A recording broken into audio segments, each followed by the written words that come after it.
It's been months of feeling like I don't have hope. It's just been hard. And then we don't talk about it. Robbie's issues have definitely taken a toll on me. I'm tired, I'm mentally exhausted, I'm disappointed, angry, frustrated, and just so tired. I feel like I'm carrying the weight of our entire family. Richard's been so stressed that he's not talking about it and he's not dealing with it. We both agree that Robbie needs more treatment, and when he gets emotional, he just shuts down. I just know that it's too much for you, so I don't make you talk about it. It still hurts me when I think about it. It's been very hard for me to talk about it. I haven't really spoken much about it since it happened. I didn't know exactly how to handle the situation myself, so I was struggling. There's days where Richard's so depressed that he doesn't get out of bed.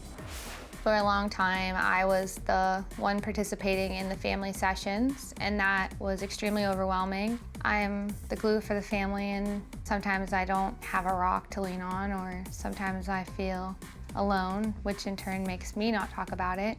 I just hold things in. I feel like I'm going through it by myself.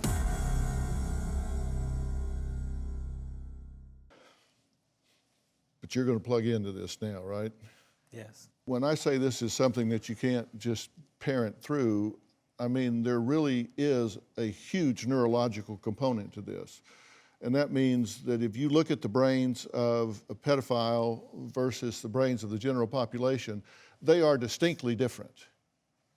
We don't know what's going on in his brain at this point. This attitude that, well, if you've been molested, you're going to be a molester, is just, that's easy to say, but there's just a whole hell of a lot more to it than that. And to give up on this child at 15 is just absurd. I just am not prepared to do that, even almost. I want to add someone to our conversation, and this is Dr. Daniel Sanderson, who is the clinical director for Star Guides Wilderness Therapy, which is a program that works exclusively with adolescents experiencing compulsive sexual behavior problems. So Dr. Sanderson, thank you so much for being here. It's great to be here. Thank you, Phil.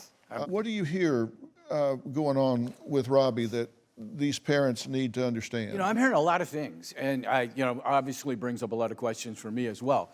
But I agree with you, Phil, when you're saying, let's don't give up on this kid yet. He's 15, okay? I suspect that we're probably talking about early developmental trauma here.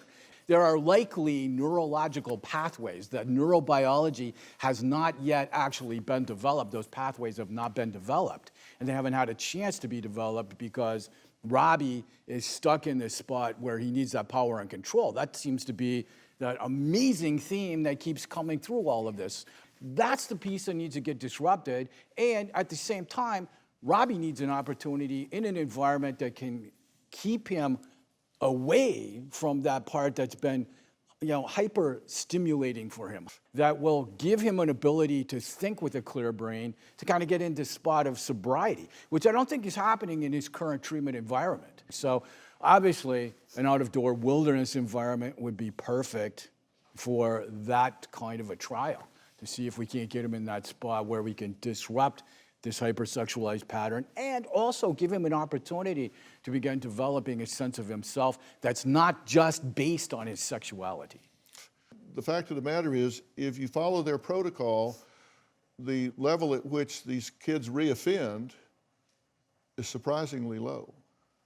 And they have agreed to take Robbie into their program when he is discharged, or sooner, if we can get him out of there. And I think this will be the first time that he has actually, clearly been properly diagnosed and received very targeted treatment. And we're going to get this figured out once and for all and see if we can't turn this young man's life around. Fair enough?